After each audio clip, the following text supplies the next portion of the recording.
사람들은 그날의 혼례를 오래도록 기억했습니다. 하지만 그들이 기억한 것은 화려한 잔치도 아름다운 신부도 아니었습니다. 그들이 기억한 것은 한 사내가 혼례날 아침 쌀 한 그릇을 내밀었던 그 순간이었습니다. 그 쌀 한 그릇이 어떻게 한 사람의 목숨을 살렸고 또 어떻게 한 집안을 구했으며 마침내 한 마을 전체를 바꾸어 놓았는지를 아무도 미처 알지 못했지요. 이것은 그 이야기입니다. 때는 조선 중기 경상도 어느 산골 마을에서 일어난 일이었습니다. 그 마을 이름은 청학동이라 했는데 이름과는 달리 학은커녕 까마귀조차 잘 날아오지 않는 가난한 곳이었습니다. 산이 깊고 땅이 척박해 농사짓기도 어려웠고 장에 나가려면 고개를 2개나 넘어야 했으니 장사치들도 좀처럼 들르지 않았습니다. 이 마을에 이복동이라는 사내가 살고 있었습니다. 나이는 25이었으나 얼굴에는 이미 30 넘은 사람의 주름이 새겨져 있었습니다. 그럴 수밖에 없었던 것이 이복동은 15살 때 부모를 모두 잃었기 때문입니다. 어머니는 산에서 나무를 하다 절벽에서 떨어져 돌아가셨고 아버지는 그 충격으로 석 달을 앓다가 뒤따라가셨습니다. 그때부터 이복동은 혼자였습니다. 부모가 남긴 것이라곤 산비탈에 붙은 좁은 밭되기 서너 평과 기울어진 초가집 한 채뿐이었습니다. 친척이라곤 없었습니다.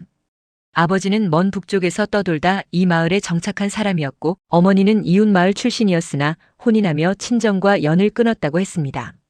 마을 사람들은 이복동을 그다지 좋아하지 않았습니다. 이유는 간단했습니다. 그의 아버지가 살아생전 마을 사람들과 어울리지 않았고 말수도 적었으며 무엇보다 어디서 왔는지 분명히 밝히지 않았기 때문입니다. 저 집안은 뭔가 숨기는 게 있다는 소문이 돌았고 혹시 역적의 후손이 아니냐는 말까지 나왔습니다. 증거는 없었습니다. 하지만 사람들은 증거가 필요 없었습니다.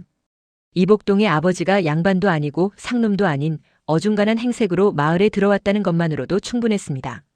더군다나 이복동은 아버지를 닮아 과묵했고 사람들과 잘 섞이지 않았습니다. 이것이 마을 사람들의 의심을 더욱 키웠습니다.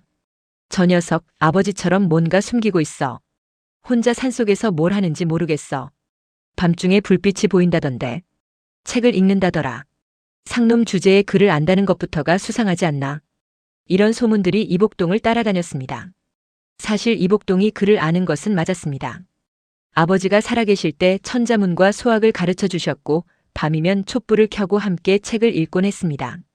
아버지는 말했습니다. 글을 알아야 사람 구실을 한다. 세상이 어떻게 돌아가는지 알아야 속지 않는다. 하지만 마을 사람들에게 글을 아는 상놈은 불온한 존재였습니다. 신분을 넘보는 자, 분수를 모르는 자로 여겨졌습니다. 이복동은 이것을 알았기에 책 읽는 것을 숨겼고 사람들 앞에서는 더욱 말을 아꼈습니다. 그렇게 10년이 흘렀습니다. 이복동은 산에서 나무를 하고 밭을 일구며 하루하루를 버텼습니다. 먹고 사는 것만으로도 벅찼습니다. 봄에는 산나무를 캐고 여름에는 밭을 메고 가을에는 도토리를 주워 겨울을 준비했습니다. 겨울에는 나무를 해서 장에 내다 팔았는데 그나마도 중간에서 장사치들이 헐값을 쳐서 남는 게 없었습니다. 혼인은 엄두도 못 냈습니다. 집안도 변변찮고 재산도 없는 데다 마을에서 소문까지 좋지 않으니 누가 딸을 주겠습니까? 매파가 한두 번 찾아왔지만 집안 내력을 묻다가 그냥 돌아갔습니다. 이복동은 평생 혼자 살 거라 생각했습니다. 그런데 그해 봄 이복동의 삶에 작은 변화가 생겼습니다. 마을 어귀에 주막이 하나 들어선 것입니다. 주막 주인은 과부였는데 이름은 장씨였습니다. 나이는 30 남짓으로 보였고 얼굴은 수척했으나 눈빛만은 또렷했습니다.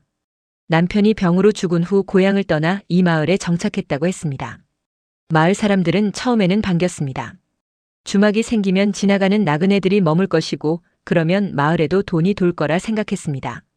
하지만 얼마 지나지 않아 분위기가 바뀌었습니다. 장씨 과부가 혼자 사는 여인이라는 점 그리고 남편 없이 장사를 한다는 점이 사람들의 입방아에 올랐습니다. 과부가 혼자 주막을 연다고? 그게 제대로 된 일인가? 남정네들이 드나드는데 무슨 일이 벌어질지 뻔하지. 아무래도 수상해. 멀쩡한 여자가 왜 혼자 이런 산골까지 왔겠어? 소문은 점점 악의적으로 변했습니다. 장씨 과부가 밤에 손님을 받는다는 말도 돌았고 남편을 독살했다는 헛소문까지 나왔습니다. 증거는 하나도 없었습니다. 하지만 사람들은 보고 싶은 것만 보았습니다. 과부가 혼자 사는 것, 그것만으로도 충분히 의심스러웠던 것입니다. 이복동은 이런 소문을 들으면서 씁쓸함을 느꼈습니다. 자신도 같은 처지였기 때문입니다. 증거 없이 의심받고 해명할수록 더 의심받고 결국 침묵하는 것 외에는 방법이 없었던 그 처지 말입니다. 그래서 이복동은 장씨 과부에게 조금 더 친절하려 애썼습니다. 주막 앞을 지날 때면 목례를 했고 가끔 산에서 캔 나물이 있으면 조금 나누어 주었습니다. 장씨 과부는 고마워했습니다. 하지만 그것이 오히려 독이 되었습니다.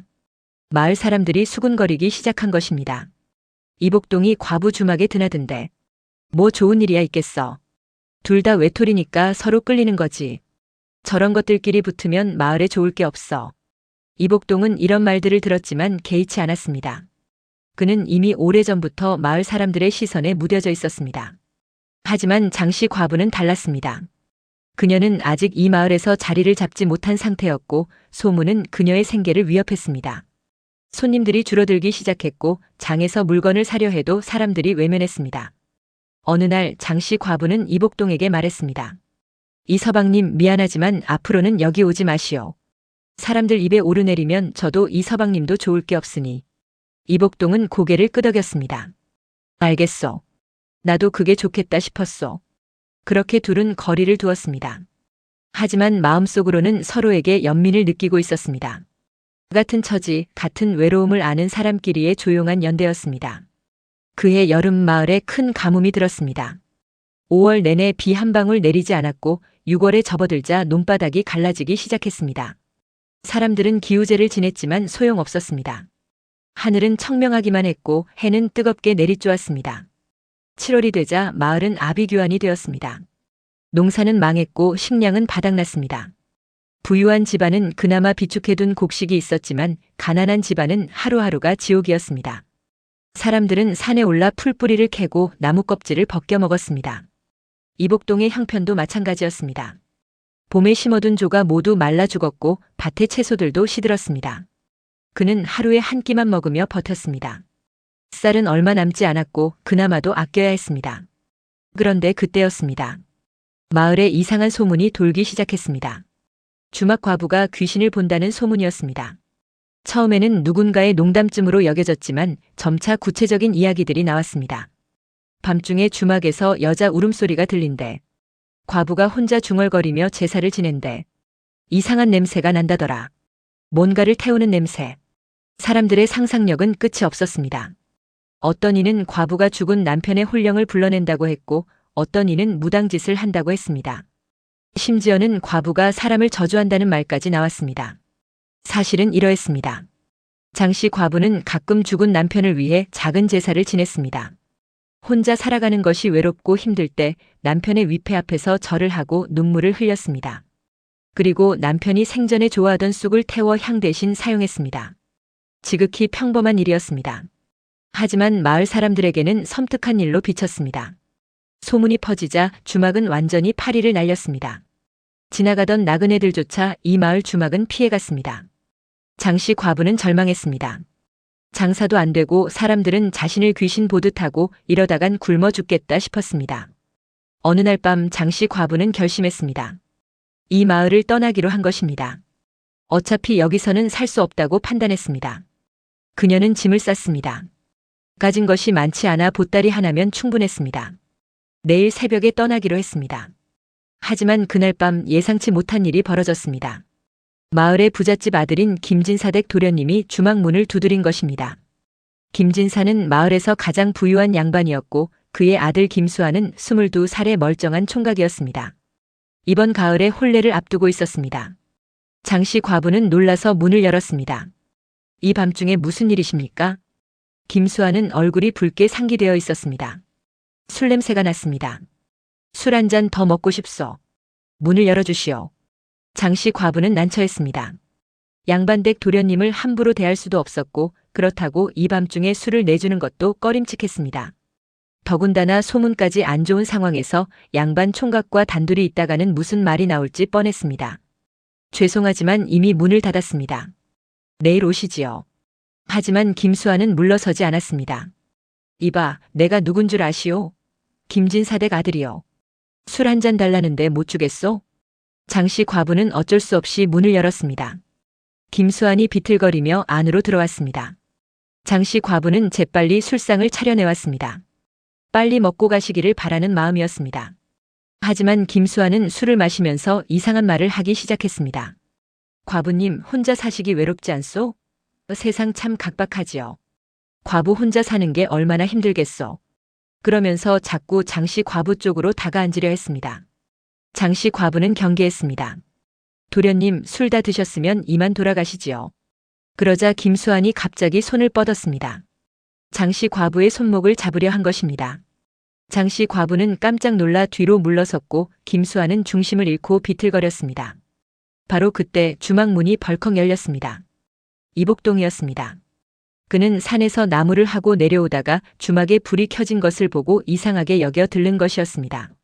평소 같으면 이 시간에 주막은 어두웠기 때문입니다. 이복동은 아내 상황을 단번에 파악했습니다. 술에 취한 양반 도련님과 겁에 질린 과부. 무슨 일이요?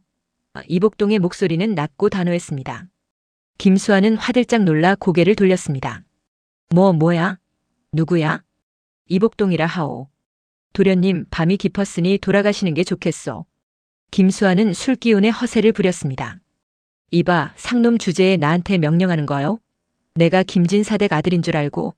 압니다. 그러니 더욱 체면을 생각하셔야지요. 이런 일이 소문나면 도련님께도 좋을 게 없습니다. 김수아는 잠시 멈칫했습니다. 이복동의 말이 맞았기 때문입니다. 혼례를 앞둔 총각이 과부 주막에서 추태를 부렸다는 소문이 나면 혼인이 깨질 수도 있었습니다. 그는 헛기침을 하며 몸을 추스렸습니다. 그래. 내가 술이 좀 과했군. 가겠네. 김수아는 비틀거리며 주막을 나갔습니다. 하지만 그의 눈빛은 차갑게 식어 있었습니다. 자신을 망신 준 이복동을 잊지 않을 눈빛이었습니다. 장씨 과부는 이복동에게 절을 했습니다. 고맙습니다. 정말 고맙습니다. 이복동은 손사래를 쳤습니다. 아니요. 당연한 일을 했을 뿐이요. 그런데 과부님 괜찮으시오? 예, 덕분에 무사했습니다. 조심하시오. 앞으로 이런 일이 또 있을지 모르니. 이복동은 그렇게 말하고 돌아갔습니다. 장씨 과부는 한동안 문 앞에 서서 그의 뒷모습을 바라보았습니다. 세상에 자신을 도와줄 사람이 있다는 것이 믿기지 않았습니다. 하지만 이복동의 걱정은 현실이 되었습니다. 다음 날부터 마을에 이상한 소문이 퍼지기 시작한 것입니다.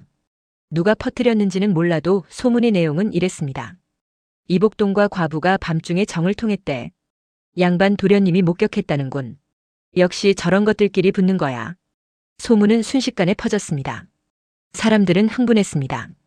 그동안 의심만 하던 일이 사실로 확인되었다고 생각했기 때문입니다. 증거가 있냐고 물으면 김진사댁 도련님이 봤다고 했습니다. 실제로 김수아는 아버지에게 그렇게 보고했습니다. 자신이 밤에 주막을 지나가다가 안을 들여다봤는데 이복동과 과부가 수상한 모습으로 앉아 있었다고 말입니다. 김진사는 크게 노했습니다. 상놈 주제에 과부와 정을 통하다니.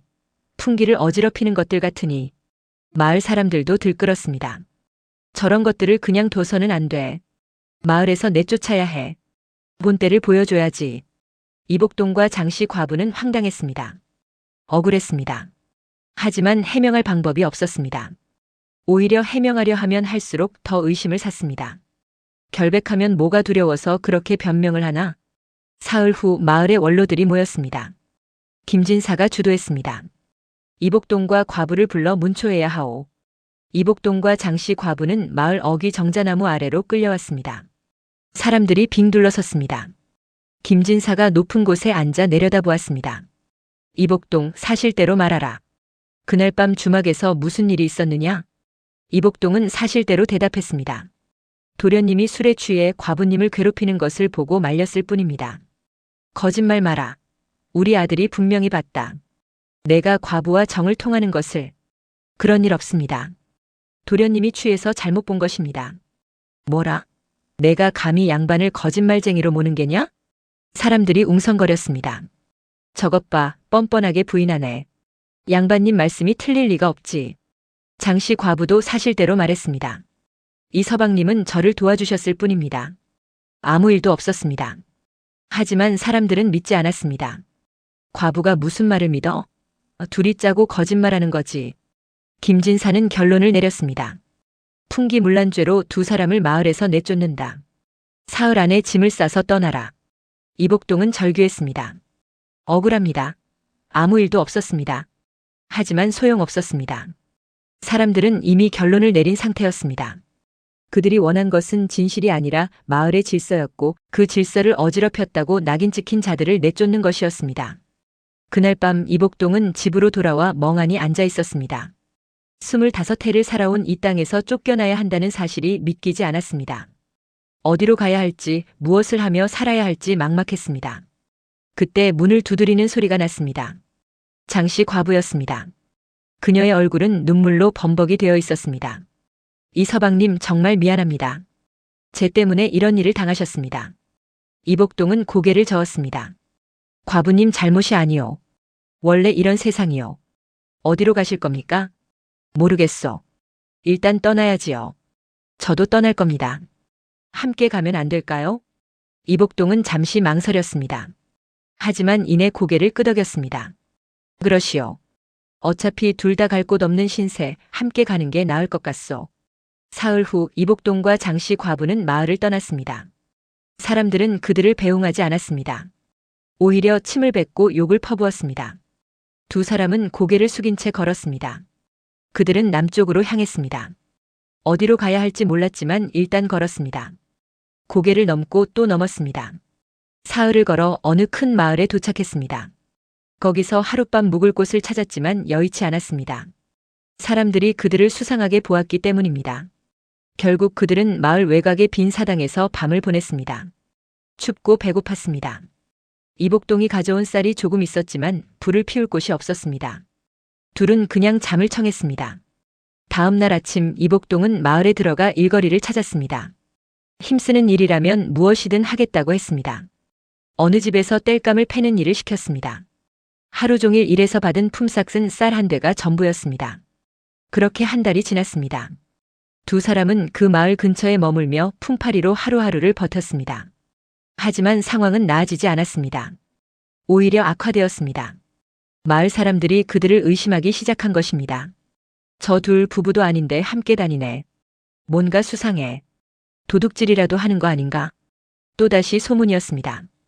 두 사람은 지쳐갔습니다. 어디를 가도 의심받고 어디를 가도 배척당하는 삶이 견딜 수 없었습니다. 어느 날 장씨 과부가 말했습니다. 이서방님, 우리 그냥 혼인신고를 하는 게 어떨까요?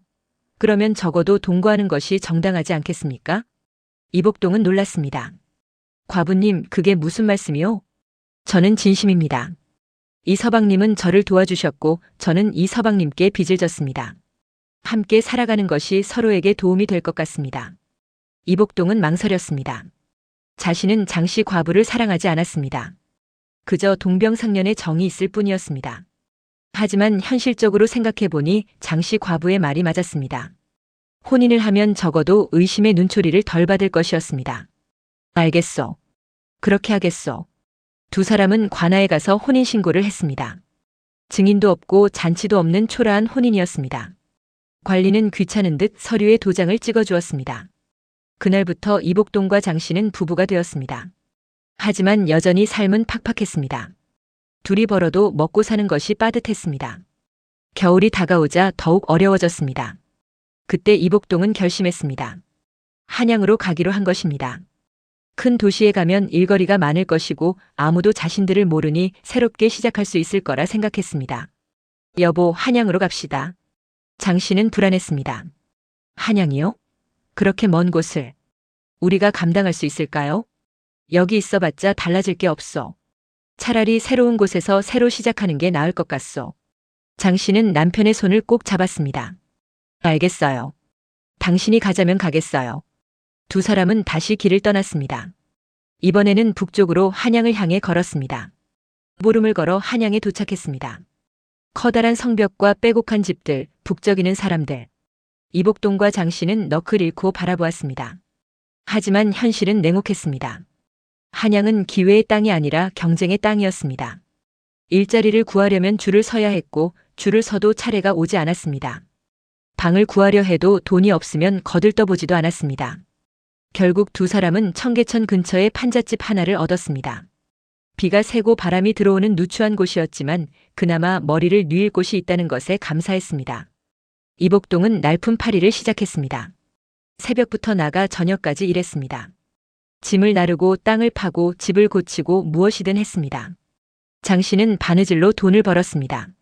손재주가 좋아 옷을 잘 꿰맸고 소문이 나서 일감이 조금씩 늘었습니다. 그렇게 1년이 지났습니다. 조금씩 돈이 모였습니다. 두 사람은 악착같이 아꼈습니다. 하루 두 끼를 먹고 옷은 기워 입고 겨울에도 불을 아껴 뗐습니다. 목표가 있었기 때문입니다.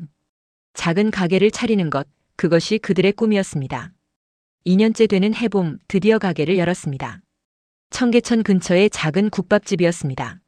장 씨가 음식 솜씨가 좋아서 국밥집을 하기로 한 것입니다. 가게는 작았지만 깨끗했고 음식은 정갈했습니다. 처음에는 손님이 적었습니다. 하지만 장 씨가 끓인 국밥은 맛있었습니다. 사골을 푹 고아 국물이 진했고 고기는 부드러웠으며 김치는 아삭했습니다. 한 번 먹은 손님이 다시 찾아왔고 그들이 소문을 내주었습니다. 반년쯤 지나자 가게는 제법 자리를 잡았습니다. 아침 일찍부터 저녁 늦게까지 손님이 끊이지 않았습니다. 날품 파리꾼들, 장사치들, 관청 아전들이 단골이 되었습니다. 이복동과 장 씨는 부지런했습니다. 새벽 4시에 일어나 국을 끓이고 밤 10시까지 가게를 지켰습니다. 쉬는 날이 없었습니다. 하지만 불평하지 않았습니다. 자신들의 가게가 있다는 것, 정직하게 돈을 벌 수 있다는 것, 그것만으로도 행복했습니다. 3년째 되는 해 가게를 조금 더 넓혔습니다. 손님이 많아 자리가 부족했기 때문입니다. 옆집을 얻어 벽을 허물고 가게를 확장했습니다. 일손이 부족해 사람도 1명 고용했습니다. 4년째 되는 해 장 씨가 아이를 가졌습니다. 두 사람은 기뻤습니다. 나이가 적지 않았기에 아이를 갖기 어려울 거라 생각했는데 하늘이 복을 준 것 같았습니다. 여보, 이제 우리도 제대로 된 가정을 꾸리게 되었소. 당신 덕분이에요. 당신이 열심히 일해주셔서 여기까지 왔어요. 두 사람은 감격스러웠습니다. 청학동에서 쫓겨난 그날을 떠올리면 꿈만 같았습니다. 그때는 내일이 보이지 않았는데 이제는 미래가 있었습니다. 가을에 아들이 태어났습니다. 이름을 복동이라 지었습니다. 복이 돌아온다는 뜻이었습니다. 아이는 건강했고 잘 먹고 잘 잤습니다. 하지만 그때 예상치 못한 일이 벌어졌습니다. 어느 날 가게에 낯선 사내가 들어왔습니다. 나이는 50쯤 되어 보였고 행색은 초라했습니다. 머리는 희끗희끗했고 얼굴에는 주름이 깊었습니다. 사내는 국밥 한 그릇을 시켰습니다. 이복동이 국밥을 내왔습니다. 사내는 한 숟가락 떠먹더니 눈물을 글썽였습니다. 주인장, 이 맛. 혹시 경상도 청학동 출신이시오? 이복동은 깜짝 놀랐습니다. 어떻게 아십니까? 이 국밥 맛이 옛날 그 마을에서 먹던 맛과 똑같소. 특히 이 김치 맛, 청학동 산골에서만 나는 맛이요. 이복동은 긴장했습니다. 청학동 출신이라는 것을 들키고 싶지 않았습니다. 혹시 옛날 일을 아는 사람이라면 또다시 소문이 날 수 있었습니다. 제가 청학동 출신이긴 하지만 그게 왜 중요합니까? 사내는 한숨을 쉬었습니다. 저도 청학동 사람이었어. 아니, 그 근처 마을 사람이었어. 10년 전쯤 청학동에서 억울한 일을 당한 두 사람 이야기를 들은 적이 있어. 이복동의 얼굴이 굳어졌습니다. 사내가 말을 이었습니다. 한 사내와 과부가 풍기문란죄로 쫓겨났다는 이야기. 하지만 실은 김진사댁 아들이 저지른 일을 덮으려고 두 사람을 희생양으로 삼았다는 소문이 나중에 돌았어. 그게 사실이요? 사실이라기보다는 그 후로 김진사댁의 우환이 끊이지 않았어. 그 아들이 혼례를 올렸는데 그 이튿날 갑자기 병이 들어 죽었어. 사람들은 과부의 저주라고 했어.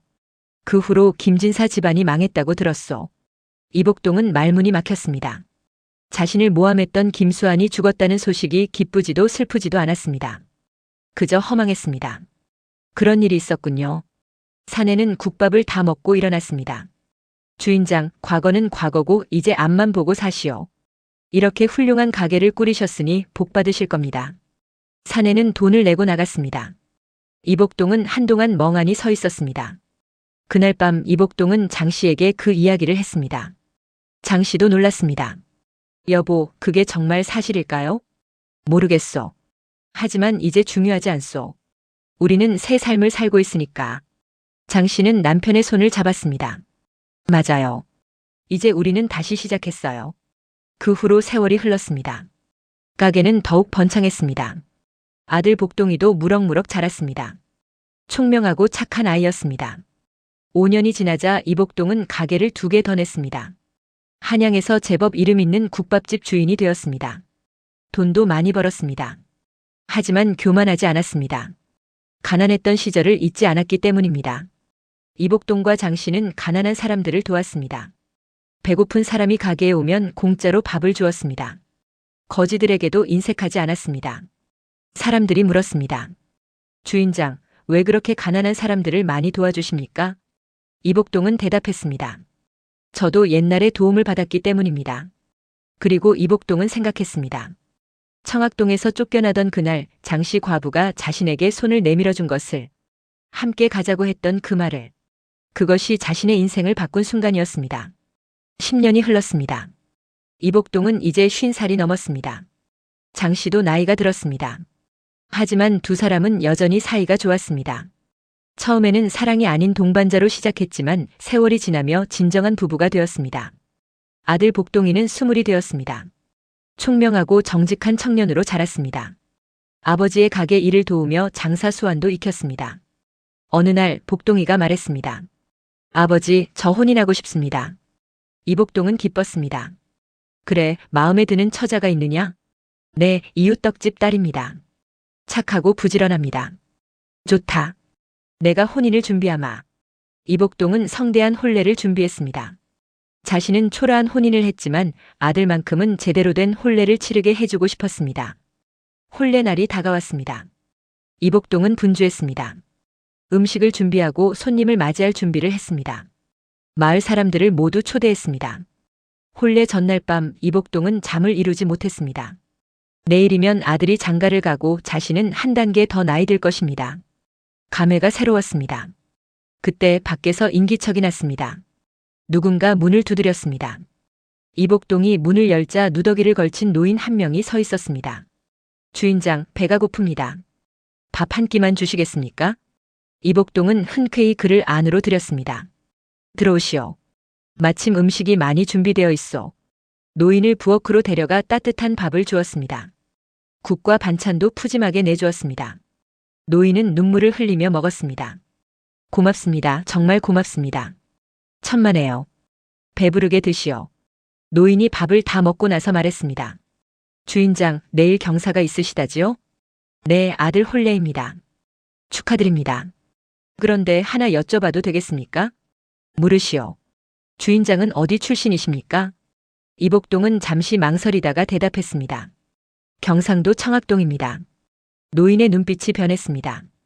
혹시 이복동이라는 분이십니까? 이복동은 놀랐습니다. 어떻게 아십니까? 노인은 천천히 말했습니다. 저는 청학동 근처 마을에 살던 사람입니다. 15년 전 청학동에서 억울하게 쫓겨난 두 사람 이야기를 들었습니다. 이복동과 장씨 과부.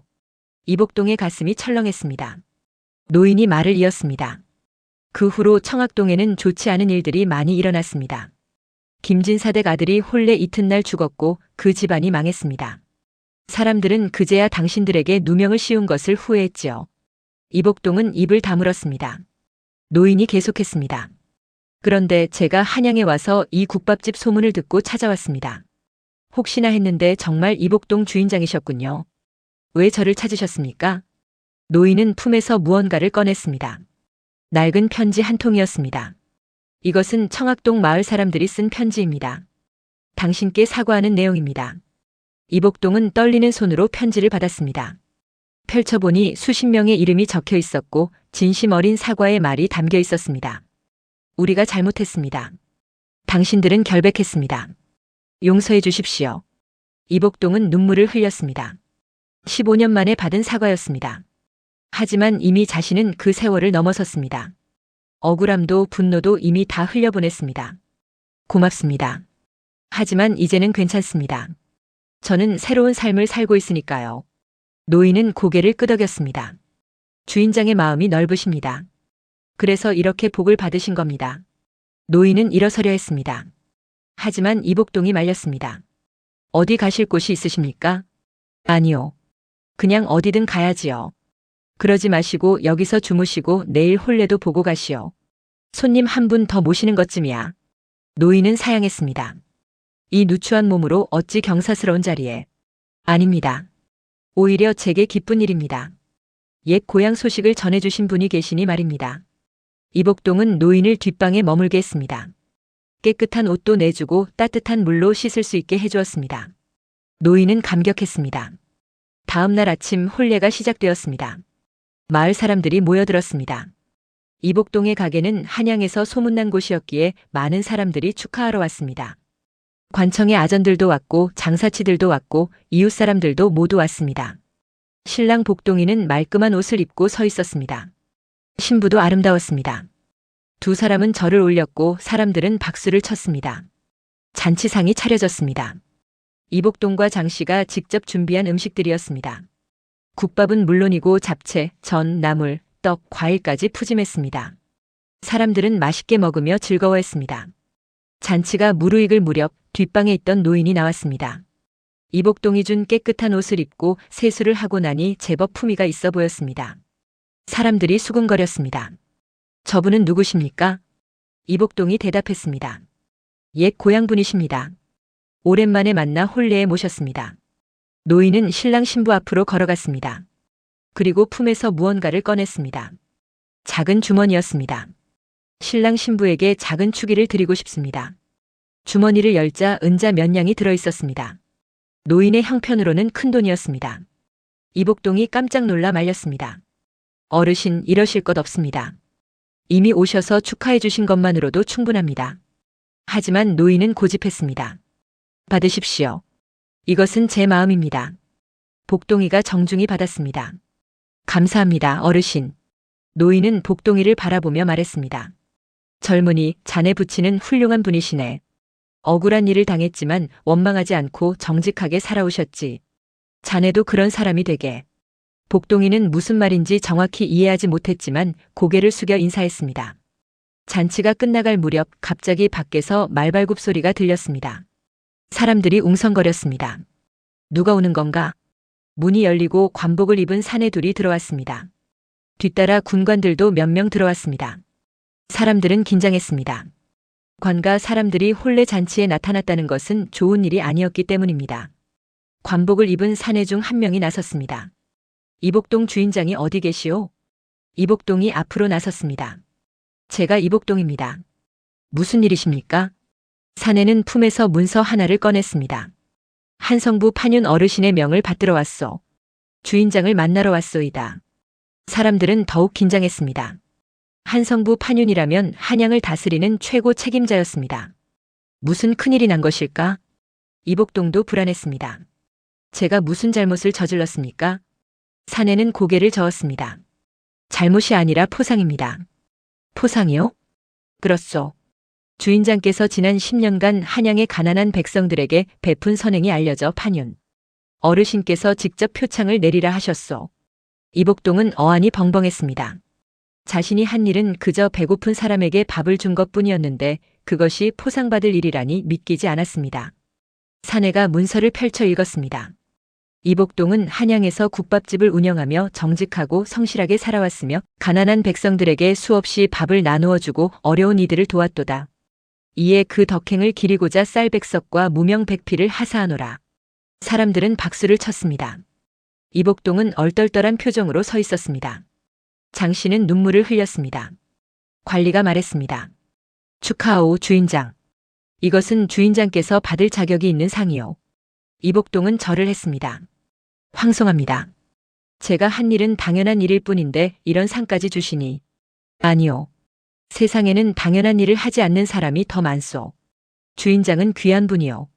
관리들은 축하 인사를 하고 돌아갔습니다.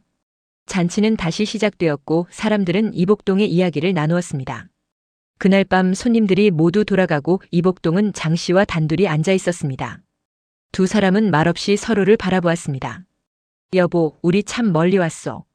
장씨가 고개를 끄덕였습니다. 맞아요. 청학동에서 쫓겨날 때는 내일이 보이지 않았는데 그때 당신이 나에게 손을 내밀지 않았다면 나는 혼자 죽었을 거요. 아니에요. 당신이 저를 도와주지 않았다면 저도 죽었을 거예요. 두 사람은 웃었습니다. 그리고 이복동이 말했습니다. 생각해보면 우리가 여기까지 올 수 있었던 것은 서로를 포기하지 않았기 때문이요. 힘들 때마다 서로 의지했고 넘어질 때마다 서로 일으켜 세웠어.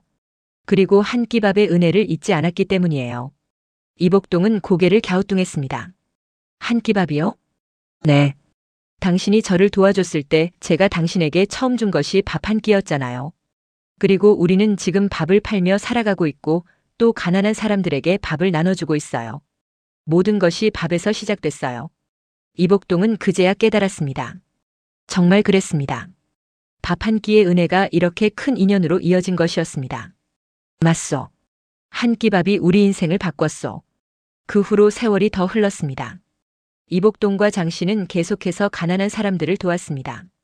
가게는 더욱 번창했고 아들 복동이도 장가를 들어 손자까지 보았습니다.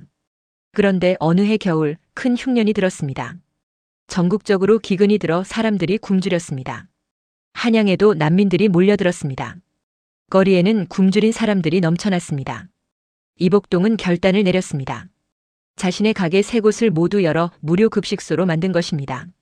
매일 수백 명에게 밥을 나눠주었습니다. 자신이 비축해둔 쌀을 모두 꺼내 쓰고 그것도 부족하자 자기 재산을 팔아 쌀을 샀습니다. 사람들은 만류했습니다. 주인장, 이러다가 집안이 망합니다. 그만하십시오. 하지만 이복동은 고집했습니다. 내가 굶주려 본 사람이요. 배고픔이 얼마나 고통스러운지 아오. 내 눈앞에서 사람이 굶어 죽는 것을 볼 수 없어. 석 달 동안 무료 급식이 이어졌습니다. 이복동의 재산은 거의 바닥났습니다. 하지만 수천 명의 목숨을 살렸습니다. 봄이 되어 기근이 끝나자 사람들은 이복동에게 감사의 뜻을 표했습니다. 하지만 이복동은 파산 직전이었습니다. 가게를 다시 열려 해도 자본이 없었습니다. 그때 놀라운 일이 벌어졌습니다. 이복동이 도왔던 사람들이 하나둘씩 찾아와 돈을 객출한 것입니다. 많은 돈은 아니었습니다. 어떤 이는 동전 몇 립, 어떤 이는 쌀 한 대를 가져왔습니다. 하지만 수천 명이 모으니 큰돈이 되었습니다. 주인장님 덕분에 살았습니다. 이것은 저희의 감사의 마음입니다. 이 은혜를 어찌 갚겠습니까? 받아주십시오. 이복동은 눈물을 흘렸습니다. 자신이 베푼 선이 이렇게 돌아올 줄 몰랐습니다. 그 돈으로 가게를 다시 열었습니다. 그리고 예전보다 더 많은 사람들이 찾아왔습니다. 이복동의 이야기가 한양 전역에 퍼졌기 때문입니다. 저 집은 진짜 착한 집이야. 나도 굶을 때 저기서 밥 얻어 먹었어. 주인장이 자기 재산을 다 털어 사람들 살렸다더라. 저런 분이 진짜 어른이지. 이복동의 명성은 날로 높아졌습니다. 한성부 판윤이 또다시 표창을 내렸고 임금께서도 소문을 듣고 쌀과 무명을 하사했습니다. 하지만 이복동은 변하지 않았습니다. 여전히 새벽부터 일어나 국을 끓이고 손님을 맞이하고 밤늦게까지 설거지를 했습니다. 여전히 가난한 사람이 오면 공짜로 밥을 주었습니다. 어느 날 백발이 성성한 노인이 가게를 찾아왔습니다. 얼굴을 보니 낯이 익었습니다. 아들 혼례 때 왔던 그 노인이었습니다. 어르신 오랜만입니다. 노인은 웃으며 앉았습니다. 주인장 건강하시오? 덕분입니다. 어르신은 어떻게 지내셨습니까? 나도 덕분에 잘 지냈소. 그런데 오늘은 한 가지 이야기를 전하러 왔소. 무슨 이야기입니까? 노인은 천천히 말했습니다. 청학동 마을이 사라졌소. 이복동은 놀랐습니다. 사라졌다니요? 작년 큰 비에 산사태가 나서 마을 절반이 묻혔소. 사람들은 모두 뿔뿔이 흩어졌고 이제 그곳은 빈터만 남았소. 이복동은 착잡했습니다. 자신을 배척했던 마을이지만 그래도 태어나고 자란 곳이었습니다. 그리고 하나 더 전할 말이 있어. 말씀하십시오. 김진사댁 기억하시오? 예, 기억합니다. 그 집안 사람들도 모두 뿔뿔이 흩어졌어. 재산도 다 잃고 거지 신세가 되었다고 하오. 사람들은 말했어. 죄 없는 사람을 모아만 버리라고. 이복동은 한숨을 쉬었습니다. 참 허망하군요. 그렇소. 세상 일이 다 그렇소. 선을 베풀면 복이 오고 악을 행하면 화가 온다오. 노인은 국밥을 먹고 돌아갔습니다. 이복동은 한동안 창밖을 바라보았습니다. 청학동의 풍경이 떠올랐습니다. 산과 밭, 그리고 가난했지만 평화로웠던 시절들. 그날 밤 이복동은 장씨에게 말했습니다. 여보, 청학동이 사라졌다고 하오. 장씨는 놀랐습니다. 정말입니까? 그렇소. 산사태로 마을이 묻혔다고 하오. 참 안타까운 일이네요. 그런데 나는 이상하게도 슬프지가 않소. 오히려 홀가분하오. 이제 정말 과거와 완전히 이별한 것 같소. 장씨는 남편의 손을 잡았습니다. 맞아요. 이제 우리는 정말 새로운 사람이 된 거예요. 그 후로 또 10년이 흘렀습니다. 이복동은 이제 70이 넘었습니다. 장 씨도 60을 훌쩍 넘겼습니다. 두 사람은 이제 가게 일을 아들에게 물려주고 한가하게 지냈습니다. 손자들이 무릎 아래서 뛰어놀았습니다. 증손자도 태어났습니다. 이복동은 행복했습니다. 이런 날이 올 줄은 꿈에도 몰랐습니다. 어느 봄날 이복동은 장 씨와 함께 산책을 나갔습니다. 청계천을 따라 천천히 걸었습니다. 봄볕이 따사로웠고 버들가지가 바람에 흔들렸습니다. 여보, 우리 참 행복하오. 장 씨가 웃으며 대답했습니다. 그러게요. 이렇게 행복할 줄 누가 알았겠어요. 처음 한양에 왔을 때 기억나오? 판잣집에서 떨며 잤던 그때. 물론 기억하죠. 추웠고 배고팠고 내일이 막막했어요. 하지만 우리는 포기하지 않았소. 당신이 포기하지 않았죠. 저는 여러 번 포기하고 싶었어요. 이복동은 고개를 저었습니다. 아니요.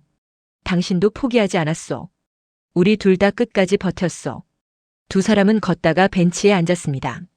한동안 말없이 물을 바라보았습니다. 장 씨가 조용히 말했습니다. 여보, 우리 이야기를 글로 남기는 게 어때요? 글로요? 네. 후손들에게 남겨주는 거예요. 우리가 어떻게 살아왔는지, 무엇을 배웠는지. 이복동은 생각해 보았습니다. 좋은 생각이요. 하지만 내가 글을 잘 쓰는 것은 아니니. 괜찮아요. 진심을 담으면 되죠. 그날부터 이복동은 자신의 이야기를 쓰기 시작했습니다. 청학동에서의 어린 시절, 부모님의 죽음, 마을에서의 배척, 장 씨와의 만남, 한양으로의 여정, 가게를 차리고 성공한 이야기까지 한자 한자 정성껏 썼습니다. 글을 쓰면서 이복동은 깨달았습니다. 자신의 인생에서 가장 중요했던 순간들은 모두 밥과 관련이 있었다는 것을. 굶주렸을 때 누군가가 준 밥 한 끼, 배고픈 사람에게 준 밥 한 그릇, 그것들이 모여 자신의 인생을 만들었습니다.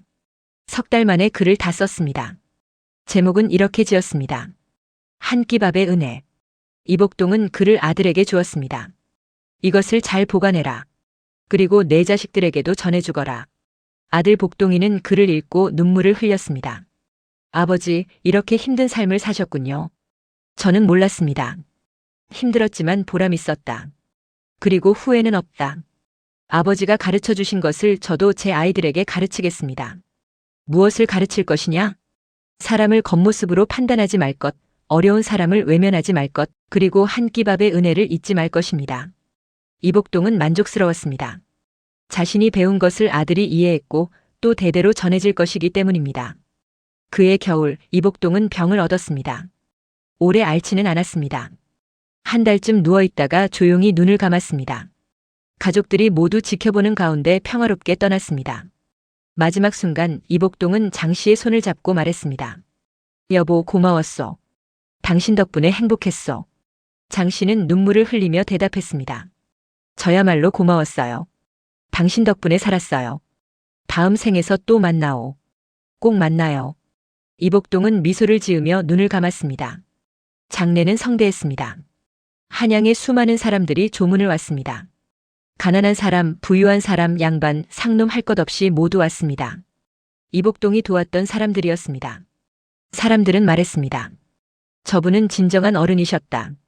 세상에 저런 분이 또 있을까? 우리는 저분을 잊지 못할 것이다.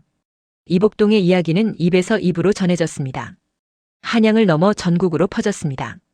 사람들은 이복동을 기억했습니다. 한 끼 밥을 베풀어 수천 명을 살린 사람으로. 장 씨는 남편이 떠난 후에도 오래 살았습니다. 80까지 살며 증손자들을 돌보았습니다. 그리고 늘 남편 이야기를 들려주었습니다. 너희 할아버지는 훌륭한 분이셨단다. 억울한 일을 당했지만 원망하지 않으셨고 가난했지만 나눌 줄 아셨지. 그래서 복을 받으신 거란다. 손자들은 물었습니다. 할머니, 그럼 우리도 할아버지처럼 되려면 어떻게 해야 해요? 장 씨는 대답했습니다. 사람을 함부로 판단하지 말고 어려운 사람을 외면하지 말고 한 끼 밥의 은혜를 잊지 말거라. 그리면 너희도 복받을 게다. 장 씨가 세상을 떠난 후 자손들은 이복동과 장 씨의 묘를 청계천이 보이는 언덕에 나란히 만들었습니다. 그리고 비석을 세웠습니다. 의인 이복동과 그의 아내 장 씨, 여기 잠들다. 한 끼 밥으로 1000명을 살렸고 덕으로 만인의 스승이 되었도다. 세월이 흘러 100년이 지났습니다. 이복동의 후손들은 대대로 번창했습니다. 모두 조상의 가르침을 지키며 정직하게 살았습니다. 그리고 매년 추석이면 이복동과 장씨의 묘 앞에 모여 제사를 지냈습니다. 그 자리에서 늘 읽는 글이 있었습니다. 이복동이 직접 쓴 한 끼 밥의 은혜였습니다. 후손들은 그 글을 읽으며 조상의 삶을 기억했습니다. 그리고 지금도 한양의 옛 터에는 작은 기념비가 남아 있습니다. 이복동 국밥집 터라고 씌어 있습니다. 사람들은 그 앞을 지나며 이야기를 나눕니다. 여기가 그 유명한 이복동 주인장 가게 터래. 아, 한 끼 밥으로 수천 명 살린 그분? 맞아. 진짜 훌륭한 분이셨대. 이렇게 이복동의 이야기는 세대를 넘어 전해지고 있습니다. 사람들은 몰랐습니다.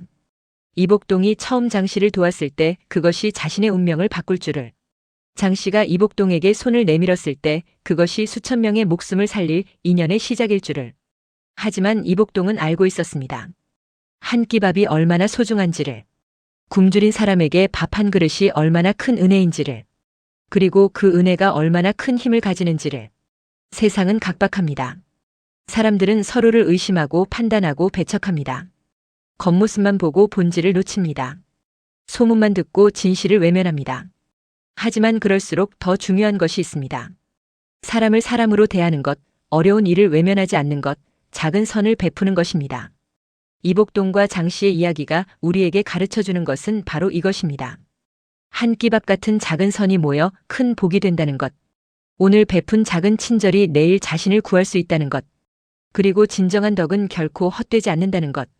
세상이 아무리 각박해도 사람들이 아무리 냉정해도 우리는 사람다움을 잃어서는 안 됩니다.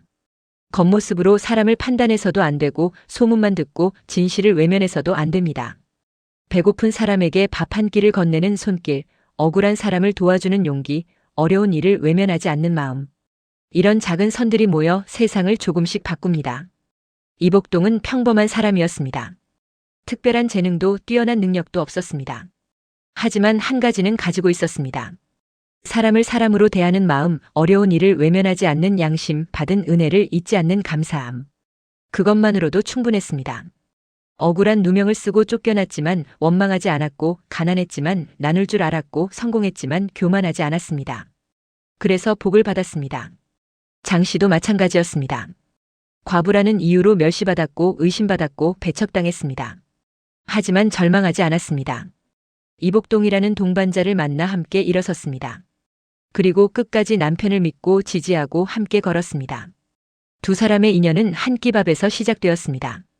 밤중에 주막을 찾은 이복동에게 장씨가 건넨 밥 한 그릇. 그것이 모든 것의 시작이었습니다. 그 밥 한 그릇이 두 사람을 이어주었고 두 사람을 살렸고 결국 수천 명을 살렸습니다. 한 끼 밥이 한 사람의 인생을 바꾸었고 한 사람의 인생이 수천 명의 인생을 바꾸었습니다. 우리도 마찬가지입니다. 오늘 내가 베푸는 작은 친절이 누군가의 인생을 바꿀 수 있습니다. 내가 건네는 따뜻한 말 한마디가 누군가에게 희망이 될 수 있습니다. 내가 외면하지 않는 시선이 누군가를 일으켜 세울 수 있습니다. 그러니 기억하십시오. 겉모습으로 사람을 판단하지 마십시오. 소문만 듣고 진실을 외면하지 마십시오. 어려운 사람을 외면하지 마십시오. 그리고 무엇보다 한 끼 밥의 은혜를 잊지 마십시오. 받은 은혜는 반드시 갚아야 하고 베푼 선은 반드시 돌아옵니다. 그것이 세상의 이치이고 하늘의 법칙입니다. 이복동과 장씨처럼 살 수는 없을지 몰라도 그들의 마음만은 배울 수 있습니다. 사람을 사람답게 대하는 마음, 어려운 일을 외면하지 않는 양심, 받은 은혜를 잊지 않는 감사함. 그 마음으로 산다면 비록 세상이 각박해도 사람들이 냉정해도 우리는 사람다움을 지킬 수 있습니다. 그리고 그것만으로도 충분히 복받은 삶입니다. 한 끼 밥을 준 인연이 홀레날 인생을 바꿨던 것처럼 오늘 당신이 베푸는 작은 선이 누군가의 홀레날을 만들어줄 수 있습니다. 아니, 홀레날보다 더 큰 것을 만들어줄 수 있습니다. 바로 살아갈 이유를, 희망을, 미래를. 그러니 오늘도 한 끼 밥을 나누십시오. 따뜻한 말을 건네십시오. 외면하지 않는 시선을 보내십시오. 그것이 바로 이복동과 장씨가 우리에게 남긴 가장 큰 유산입니다. 덕은 반드시 돌아옵니다. 선은 결코 헛되지 않습니다. 그리고 사람답게 사는 것, 그것이 바로 가장 복받은 삶입니다.